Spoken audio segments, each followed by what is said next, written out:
Pernilla, what are your top 3 tips for recruiting and retaining superstar franchisees?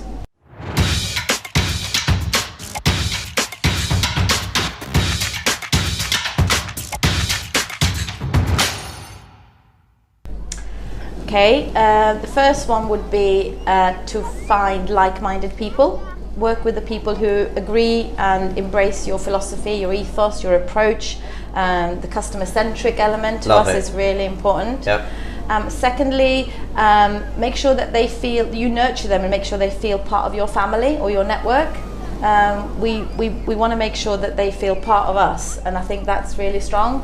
We have conferences and get-togethers where even to this day, when we have over 200 branches and we have 300-400 people who come to our national conference, they still come back and say it still feels like a family gathering to some extent, which is really important. It does make a lot of sense.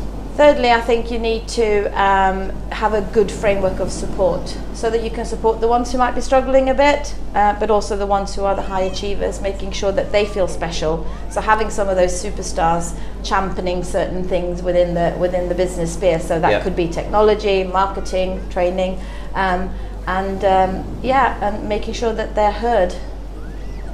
Love it. Well, I think the first one you said there is sort of sharing. It's effectively sharing the values, isn't it? Finding franchisees who match the values of Hunters. And so you were telling me earlier about when recruiting, going into an existing office, or you can just instantly tell the buzz and feel the buzz and feel how things are going on, and they're able to pick it up from that. So.